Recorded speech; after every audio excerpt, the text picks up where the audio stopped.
Hi, I'm Lynn Hammond, certified essential oils coach, and today's To Your Health episode, we're going to talk about anxiety and what some of the things you can do and some of the different oils that you can use for anxiety problems.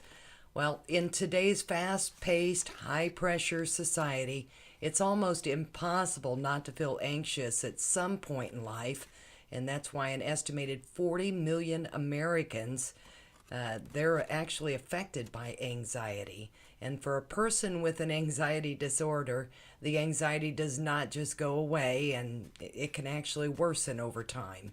So these feelings can interfere with daily activities involving your job, maybe schoolwork or relationships.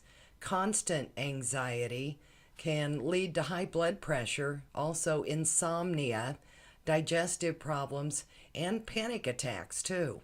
So, some of the causes include stress, thyroid problems, and hormone imbalance, as well as excessive alcohol, caffeine, or the sugar intake. There was a recent study that found supplementing with lavender essential oil helped alleviate anxiety, sleep disturbance, and poor mood and mental outlook in several of those participants in that study. Additionally, lavender oil treatment had no adverse side effects either, so that's good news. I do have a quick home remedy recipe for a healing bath for those with anxiety, maybe just to help you sleep better at night.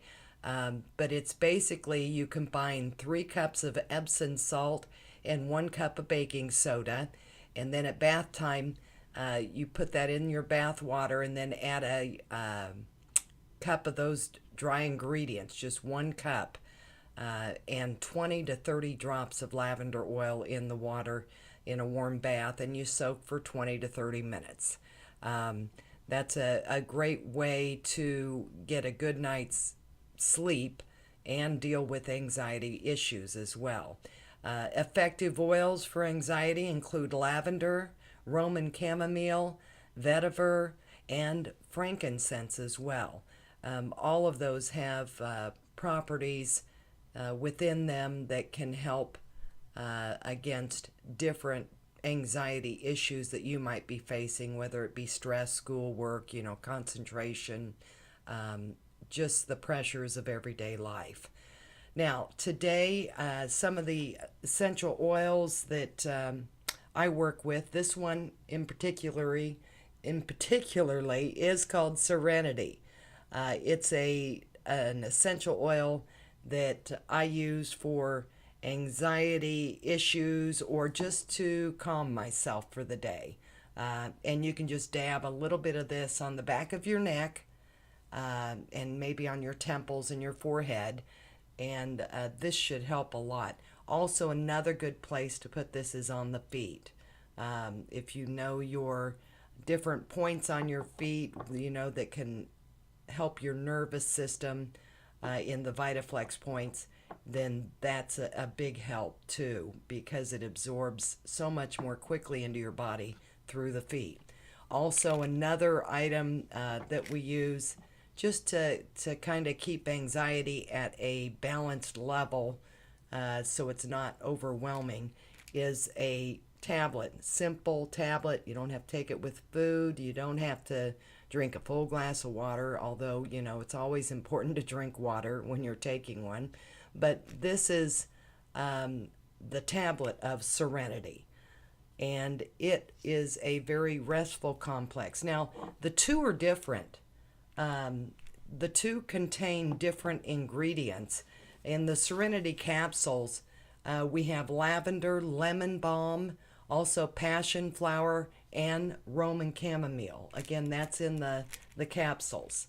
And then in the Serenity oil, there is lavender, also cedar wood, hoe wood, ylang ylang, Roman chamomile, vetiver, vanilla, and Hawaiian sandalwood. So that's contained in the oil itself if you want to apply it topically. This one you ingest, simple to take with your daily vitamins, with your lifelong vitality vitamins.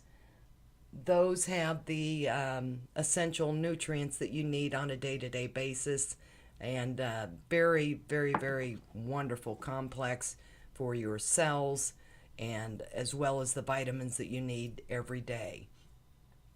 And that's some of the treatments for anxiety. Also, some of the supplements that you can take for anxiety include magnesium. Magnesium is very important. I use it's called Calm, but I know I get it at the vitamin shop. But it's a powdered magnesium. You take it before you go to bed and on an empty stomach, at least an hour after you eat, to be taking that. So that is our recipes and kind of information today on anxiety. Again, if you have health issues that you want me to address in a future edition of To Your Health, then please email those to me to my email address at the bottom of the screen, and I'll make sure I cover those for you. And if you have any comments or any feedback, let me know that as well. Thanks again for tuning in to today's To Your Health episode. And until next time, here's to your health.